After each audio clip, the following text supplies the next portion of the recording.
President Obama spoke about this matter in Libya this afternoon and said in no uncertain terms that if Gaddafi does not back down, that the UN Security Council resolution will be enforced through military action.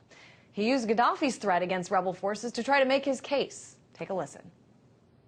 And just yesterday, speaking of the city of Benghazi, a city of roughly 700,000 people, he threatened, quote, "We will have no mercy and no pity." No mercy on his own citizens. All right, so listening to President Obama's speech and thinking bigger about this, we've got to ask, why Libya? Why not get involved in other countries, also in dire situations? Well, to help answer that question, we go to Michelle Shasadovsky, the editor of Global Research, joining us from Montreal, Canada. Hey there, Michelle. Let's talk about this decision by the U.S. as one of the members of the UN Security Council to support a no-fly zone in Libya, and perhaps why it differs from the reaction to what's going on elsewhere, like, say, in Ivory Coast or Bahrain or Yemen. Well, first I think we have to understand that this is not really a no-fly zone. A no-fly zone, in fact, implies a bombing campaign, and the preparations are ongoing. I think the timing of this operation at this stage, we can't really make any clear statements, although we have statements made by France and Britain to that effect. I think what should be understood, first of all, that this intervention, even though it is adopted under UN auspices, is in derogation of international law. You can't simply go into a country and start bombing the hell out of the place on the pretext that you're coming to the rescue of civilians. And since when has President Obama come to the rescue of civilians? He's bombing northern Pakistan with drone attacks. He's killing people in Iraq. And not to mention Guantanamo. So that the credibility of the Western stance is very weak. Another aspect is that nowhere in this resolution do they actually mention the fact that we're dealing not with a protest movement, but with an armed insurrection. And consequently, this involves a confrontation between the two sides. There's an arms embargo, but that arms embargo doesn't apply to arms shipment to the rebels. It doesn't imply the assistance which U.S. and Allied special forces have been granting the rebels right from the outset. So from my standpoint and from the standpoint of international law, this is interference in the affairs of a sovereign country. Whether we like Qaddafi or not, that is not the issue.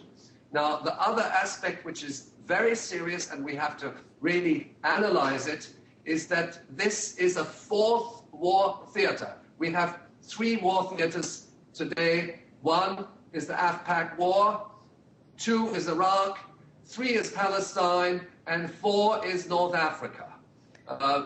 Because the possibilities of escalation are there, and what is contemplated is not only an air campaign, it is also a ground war. I want to. You brought up so many points, Michelle, and I want to just touch upon one of them that you made, but sort of to dig deeper into it.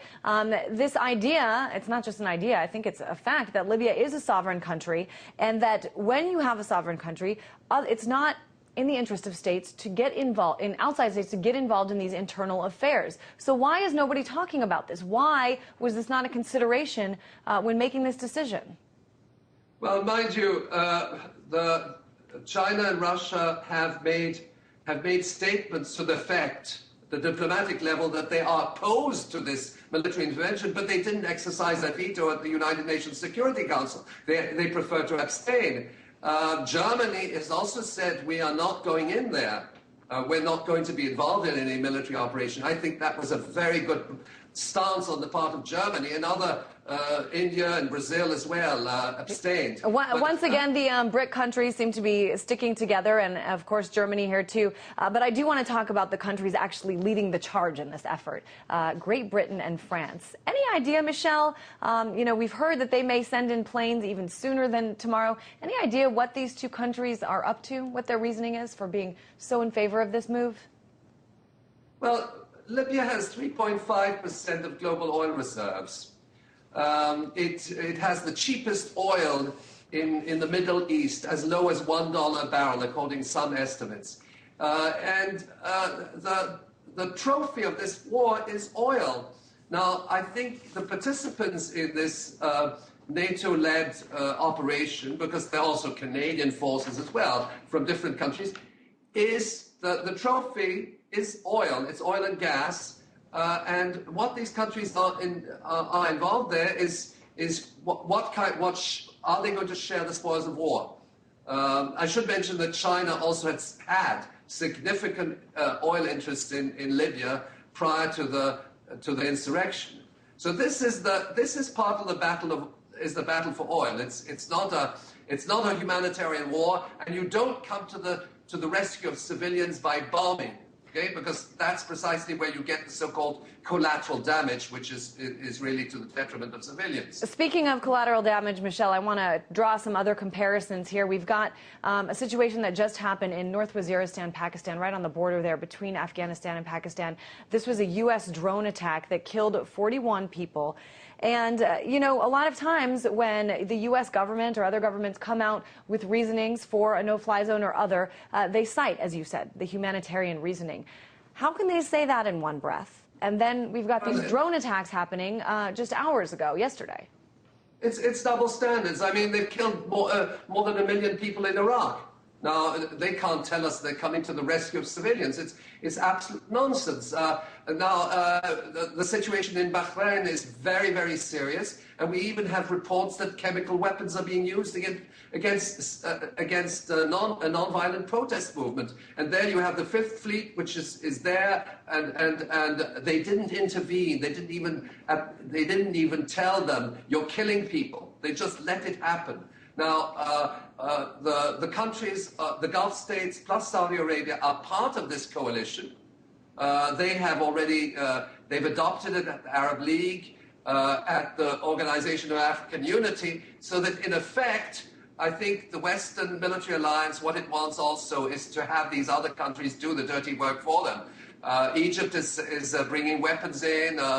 Saudi Arabia has a lot of U.S. military hardware. All of those actions, in fact, would be integrated into NATO, U.S. NATO air defense systems, so that, in fact, the whole logistics of this war would be controlled by NATO, even if it were Saudi Arabia who sends in the fighter bombers into Libya's airspace. But what we have, I think, what we must understand, and world public opinion must understand it.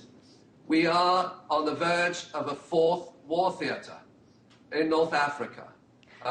It's very difficult to predict how it will unfold, but when you say a no-fly zone and other measures, that means military intervention, and that means war, and that means civilian casualties. And you know what, Michelle, I don't think you're the only one that thinks this. A couple recent polls just came out that show even the majority of Americans, in some cases, depending on the wording of the poll, 74% oppose the U.S. getting involved in Libya. A lot of them seeing this as just what you said, it as the start of what could be a war of some sorts. Michelle Chossudovsky, editor for globalresearch.ca.